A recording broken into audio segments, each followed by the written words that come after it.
J'ai une bonne nouvelle pour vous les copains. Sachez que votre argent n'est pas gaspillé inutilement. On l'utilise pour soigner tous les individus venus du bout du monde pour se faire soigner gratuitement par nos impôts. Vous sauvez des vies, d'accord, bande de fachos.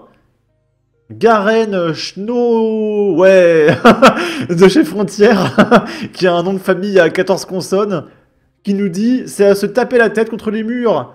Nous sommes ruinés, l'hôpital français est exsangue et on fait de la pub pour que des étrangers viennent se soigner gratuitement chez nous avec un regroupement familial à la clé. Parce que oui, quand vous vous faites soigner gratuitement en France, bah ça y est, vous êtes en France. Donc hop, carte vitale, papier d'identité, naturalisation. Et du coup, bah, regroupement familial. Et puis c'est parti. Et puis bah, vous avez pas travaillé. Donc hop, CAF, APL, logement gratos, logements sociaux, etc. C'est let's go, mais c'est génial ce pays. Et du coup, on a une petite infographie de Marc Vanguard. Connaissez-vous le site My French Hospital? Cette plateforme est une vitrine pour faire connaître notre système de santé aux étrangers. Donc c'est un site web pour informer tous les pays du monde. C'est écrit « Venir se faire soigner en France ». Venez, c'est gratuit, c'est Nicolas qui paye. Et pour cause, la générosité française est unique au monde. Je vous explique dans ce thread. En 1997, Lionel Jospin crée un tout nouveau titre de séjour révolutionnaire, le titre pour étrangers malades. Ce dispositif unique au monde va vous étonner. Les étrangers souffrant de maladies, ne pouvant pas être traités dans leur pays d'origine, ont ainsi droit en France à des soins gratuits et au regroupement familial, oui. Certes, le nombre de personnes concernées est vraiment faible, seulement 20 000 personnes fin 2022. Non, c'est pas faible, c'est la population d'une petite ville. Sur un stock total de plus de 4 millions de titres de séjour, tous motifs confondus. Mais, avec ce dispositif, le contribuable français finance entre autres des soins pour des étrangers souffrant d'infertilité. Donc c'est-à-dire, je sais pas, un Afghan, il n'arrive pas à avoir de bébé, on va le faire venir gratuitement en France pour qu'il fasse des bébés en France. Et pendant ce temps, les Européens, ils font pas de bébés. Mais par contre, ça, là, eux, ils vont payer. Hein. Alors là, ça, c'est scandaleux, il faut payer, hein, attention. De diabète, de schizophrénie, donc les maladies mentales, etc., etc., etc. Et pour faire la promotion de nos hôpitaux si ouverts au monde, il existe donc un site dédié. My French Hospital renseigne ainsi les étrangers en vantant la qualité des soins et l'accueil dont ils peuvent bénéficier. On peut y découvrir quelques infos pratiques. Pourquoi choisir la France? On dirait un entretien d'embauche. Est-ce que vous voulez venir gratuitement dans l'entreprise? Bien sûr, on va vous payer. La qualité des soins. En France, la garantie d'une prise en charge rapide et répondant aux meilleurs standards. Alors ça, c'est si vous êtes étranger, hein, parce que si vous êtes français, c'est rendez-vous dans 8 mois, en urgence. Hein. Ah, j'ai un problème au cœur. Bon, rendez-vous dans 8 mois, c'est pas urgent. L'accueil. Des infrastructures de qualité qui s'organisent pour accueillir au mieux les patients étrangers.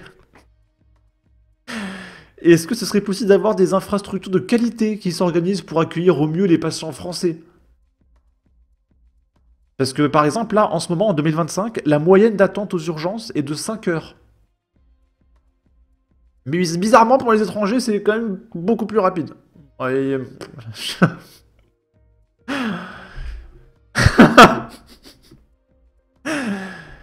Première destination touristique du monde. Ah oui, pour ses soins, les soins gratos, la CAF, c'est la première destination touristique. Hein. D'ailleurs, les touristes, ils restent toute leur vie. Tellement c'est génial, la France. Venir en France est aussi l'occasion de découvrir un patrimoine exceptionnel. Et on a quoi comme patrimoine français? Parce qu'on n'a plus rien. Hein. On produit plus rien. Les églises, elles sont brûlées, elles sont remplacées, elles sont rasées, etc. C'est quoi notre patrimoine en France? Il y a la Tour Eiffel, pardon. Il y a la Tour Eiffel, il y a le Louvre. Après, il y a quoi? Il y a les kebabs. Il y a la Seine-Saint-Denis. Notre patrimoine français est merveilleux. Hein. Sur les conditions de visa, par exemple, mais qui a fait ce site? Venir en France. Visa de court séjour motivé pour des raisons médicales. Pour bénéficier de soins médicaux en France, il est nécessaire, selon votre nationalité, de faire une demande de visa de court séjour pour motif de santé.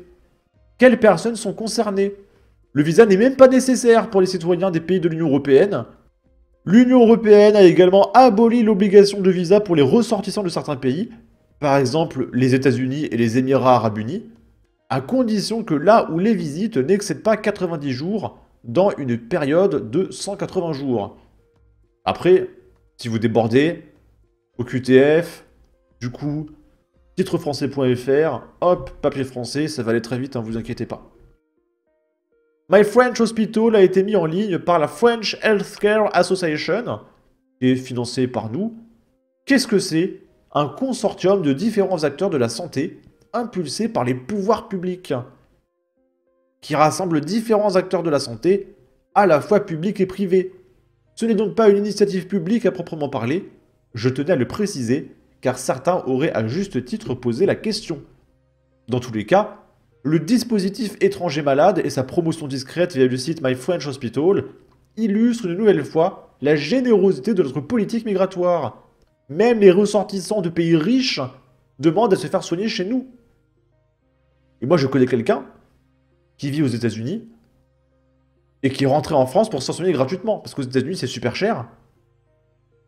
Et alors qu'il a quitté la France, parce que voilà, la vie c'est de la merde, tout est trop cher, etc.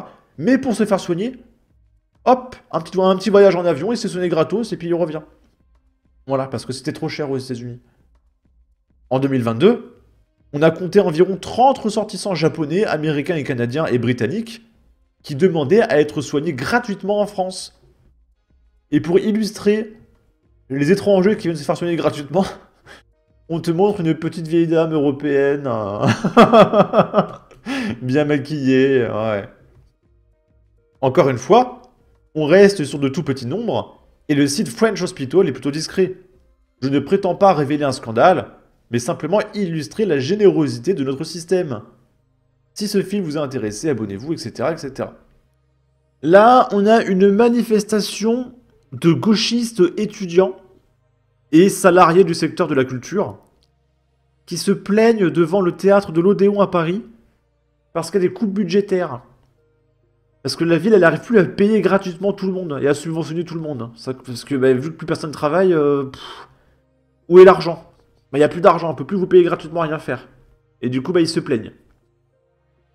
Mais ils sont combien à vivre de la générosité du contribuable dans ce pays?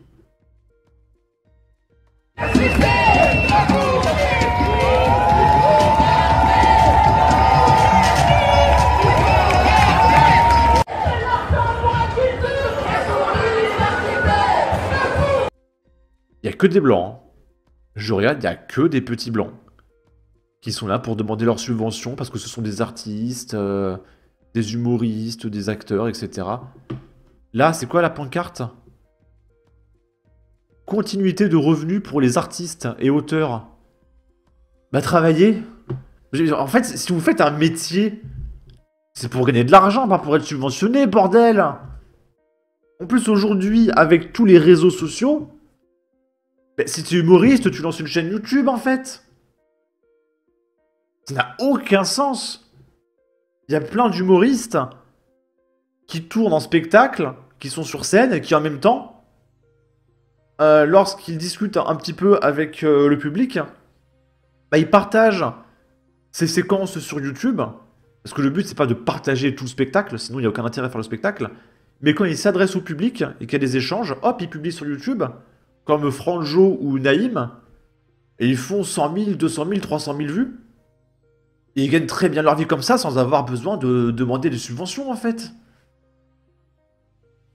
Donc si vous voulez être auteur, artiste, humoriste, mais très bien.